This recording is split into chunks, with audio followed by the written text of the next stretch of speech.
안녕하십니까. 2026학년도 학생부 교과 전형의 개괄적 이해 부분을 설명드릴 제주제일고등학교 교사 주지윤입니다.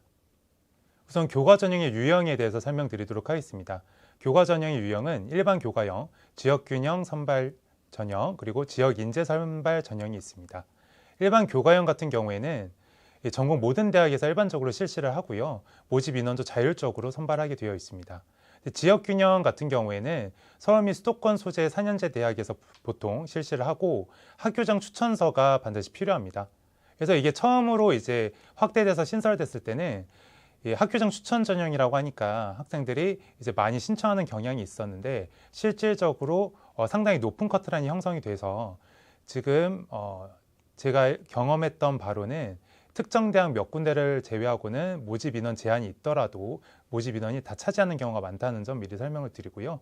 그다음 지역 인재 같은 경우는 제주대학교로 설명을 드리면 지역 인재 전형은 제주도 내 대학에서 3년 이상 수학을 모두 마친 경우에만 지원을 할 수 있어서 육지에서 고등학교를 나온 경우에는 지원을 할 수 없다.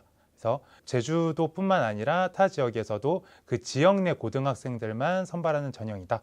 이렇게 이해하시면 되겠습니다. 교과 전형의 운영 방식에 대해서 설명을 드리면요.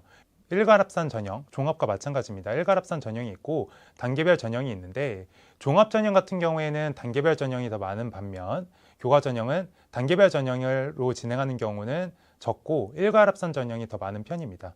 그래서 교과 100%로 이제 뽑는 학교들은 연세대, 외대, 홍익대, 서강대 등이 있고요. 그리고 교과 플러스 비교과, 비교과에서는 출결 보는 학교는 중앙대가 있습니다. 그리고 교과 플러스 서류가 있는데요. 제가 이제 찾아서 옆에 변기를 해뒀습니다. 서류 몇 퍼센트 정도 반영하는지. 적게는 10%, 많게는 30% 반영을 하는 것을 알 수가 있습니다. 그리고 오른쪽에 최저학력 기준이 OX로 표시가 되어 있는데요. 교과 전형에서도 최저학력 기준을 반영한 학교가 많지만 반영하지 않는 경우도 있습니다. 자, 최저학력 기준 종류도 여러 가지입니다. 경희대 같은 경우에는 2기합 5고요. 그리고 한국사는 5등급 이내. 탐구 평균이고 소수점 포함이라고 돼 있어서 소수점을 포함한다는 얘기는 탐구는 이제 두 과목을 보게 되는데요. 사회문화는 3등급, 윤리와 사상은 4등급을 받았다면 평균 내면 3.5등급이기 때문에 소수점을 포함한다는 얘기는 3.5에서 0.5가 포함이 돼서 0.5를 포함해서 5.5라면 최저 기준을 충족하지 못한 것이 됩니다. 그래서 포함하지 않는 경우나 탐구 한 과목을 보는 경우보다는 최저학력 기준이 조금 더 높다라고 볼 수가 있겠습니다. 그리고 고려대는 이전 종합전형 편에서 학업 우수형 계열적 합평을 설명드렸었는데요. 학업 우수형과 학교 추천 전형은 중복 지원이 불가합니다. 이게 바뀌어서 연대 같은 경우도 추천형이랑 활동 우수형이 중복 지원을 불가하게 만들었습니다. 그래서 신중하게 자신이 교과 전형에 지원하는 게 유리할지 종합 전형에 지원하는 게 유리할지를 스스로 판단하고 선생님과 상담하는 것이 중요할 거라고 생각이 들고요. 이것도 고려대에서는 좀 완화를 해서 원래 문과는 세기합 6, 이과는 세기합 7이었는데 세기합 7로 통일을 하였고 탐구도 한 과목만 봐서 다소 완화한 것을 알 수가 있습니다. 한국사 4라는 건 한국사는 4등급 이내로 들어와야 한다는 얘기입니다. 다른 학교들도 지금 표에 나와 있는 최저학력 기준을 관심이 있는 학교라면 꼭 확인하시는 게 좋을 것 같습니다. 교과 성적 반영 방법도 여러 가지입니다. 종합전형 같은 경우에는 전교과를 모두 반영하게 되는데요. 교과 전형 같은 경우에는 전 과목을 다 반영하는 고려대, 서강대 같은 학교도 있지만 국영수사과 한국사만 반영하거나 국영수사과만 반영하거나 그리고 인문 같은 경우는 과학을 반영하지 않거나 이런 학교들이 전형별로 다 다르기 때문에 본인이 어떤 학교에 어떤 학과를 지원했을 때 성적이 높게 산출될 수 있는지를 꼭 확인하고 유불리를 따져서 6회 제한이 있기 때문에 6개의 카드를 신중하게 선택하는 것이 중요하겠습니다. 보시면은 반영 교과 범위, 교과 성적 산출 지표, 교과별 반영 비율 등이 다르다는 걸 알 수가 있는데요. 예시에 주목해 주시기 바랍니다. 김재주 학생과 이성산 학생이 있는데요. A, B 과목만 봤을 때 이수 단위수가 같죠. A 과목은 2단이고 B 과목은 4단입니다. 근데 원점수는 달라도 등급은 김재주 학생은 A 과목 1등급, 그리고 B 과목은 3등급입니다. 이성산 학생은 A 과목은 3등급이고 B 과목은 1등급이라 사실 이제 등급만 보면은 4로 같죠. 근데 아래 이 반영하는 경우 산출식을 보시면 이수 단위수를 고려하게 됐을 때 2 곱하기 1, 2 곱하기 3, 그리고 4 곱하기 3, 4 곱하기 1을 각각 더하게 됩니다. 그것을 총 단위수의 합으로 나누게 되는데요. 그러면 단위수가 갖고 등급은 같아 보일지 몰라도 지금 이성산 학생이 1.67이고 김재주 학생은 2.33으로 층위가 다르다는 것을 알 수가 있습니다. 근데 또 다르게 산출할 수도 있습니다. 시과목을 보시면 김재주 학생과 이성산 학생의 등급은 같은데요. 근데 단위수가 다르다는 것을 보실 수 있으시죠. 근데 시과목 같은 경우는 등급 환산 점수 또는 원점수 환산 점수 중 상위값을 적용하는 학교가 있을 수 있습니다. 이게 무슨 말이냐면 단위수에 상관없이 이수 단위를 고려 안 하고 2등급이면 같은 점수를 부여할 수도 있고, 그리고 원점수를 통해서 90에서 100점까지면 가장 최상위 점수, 그 다음 80점부터 89점은 그 다음 층의 점수를 부여할 수도 있습니다. 이 중 상위값을 적용한다라고 했을 경우에는 등급도 같고 단위수도 다르지만 김재주 학생이 이성산 학생보다 1점 원점수가 높아서 90점이기 때문에 보시면은 이제 김재주 학생의 환산 점수가 더 높다는 것을 확인하실 수가 있습니다. 그래서 각 대학별로 이수 단위를 고려해서 반영하는지, 등급 환산 점수 또는 이제 원점수 환산 점수 중에 어떤 것을 적용하는지에 따라서 본인의 유불리가 달라질 수 있으므로 반드시 꼼꼼히 확인하시는 게 좋을 것 같고요. 아까 말씀드렸던 이제 대교협 상담 프로그램에 이런 것들을 모두 고려해서 성적을 산출해 주기 때문에 선생님과 상담할 때 이런 안내를 모두 받으실 수 있을 겁니다.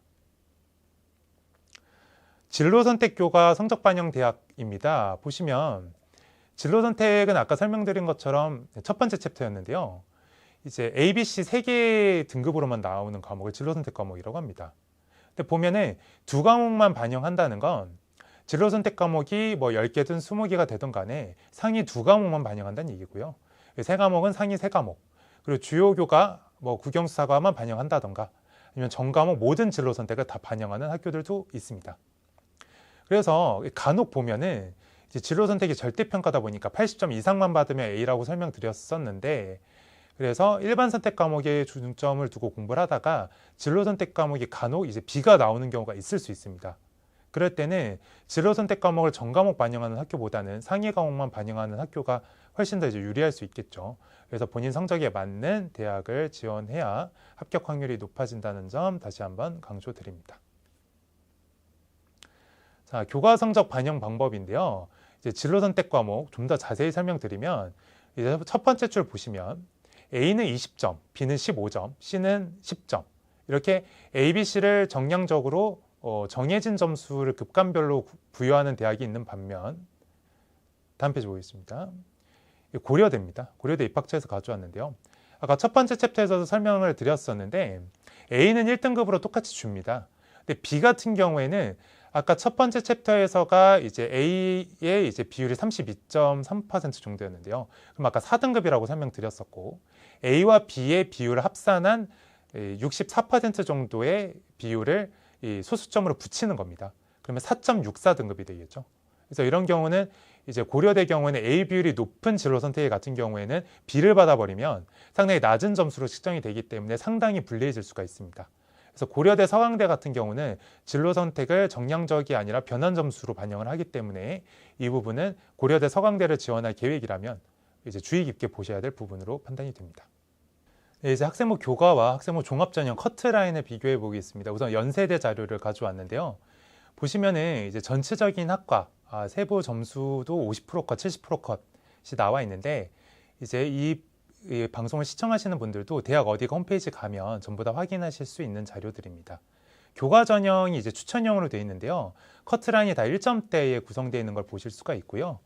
그리고 활동 우수형이 종합 전형인데요. 지금 이 두 전형 중에 하나만 선택해야 된다는 것도 꼭 기억을 해 두십시오. 활동 우수형의 커트라인이 2점대로 더 낮다는 걸 알 수가 있습니다. 그래서 각 학교에서는 1등급을 이제 받을 수 있는 비율은 이제 4% 이내를 받아야 1등급을 받을 수 있어서 이 수가 한정되어 있기 때문에 본인이 만약 2등급대라도 연세대를 한번 도전해보고 싶다고 하면 추천형보다는 이 종합활동을 최선을 다해서 임한 다음에 이제 활동 우수형, 종합 전형으로 지원하는 것을 추천합니다. 그 다음 고려대입니다. 고려대는 아까 말씀드린 대로 학교장 추천 전형과 그리고 학업 우수형, 대표 일반고 학생들이 지원하는 전형 두 개가 있는데요. 이 두 전형 중에 커트라인 비교하시면 아까 연세대와 비슷하게 분포가 되어 있습니다. 추천 전형 같은 경우에는 이제 커트라인이 1점대에 다 형성이 되어 있고요. 이 학업부 수형 종합 전형 같은 경우에는 이제 아까 보신 바와 같이 이제 최저 학력 기준이 높기도 하고요. 2점대에 이제 보통 평균적으로 2점대로 구성이 되어 있다라고 보실 수가 있겠습니다. 참고로 아까 계열적 합평을 좀 더 덧붙여서 설명드리면 학업부서랑 계열적 합평은 둘 다 지원할 수 있지만 아까 중앙대 CAU 융합형이랑 CAU 탐구형과 마찬가지로 이제 학교급여의 선발 기준이 좀 다릅니다. 그래서 계열적 합평은 특목고, 학업부서는 일반고가 보통 많이 지원을 하지만 계열적 합평도 이제 면접으로 가는 2단계 비율이 높고 그리고 한 과목을 열심히 파고든 학생의 경우 계열적 합평에서도 일반고 학생의 합격 인원이 꽤 나오고 있기 때문에 고려대에 관심이 있다면 이 학업부서랑 계열적 합평을 중복 지원하는 것도 추천을 드립니다. 자, 이상으로 학생부 교과 전형 설명을 마치도록 하겠습니다. 감사합니다.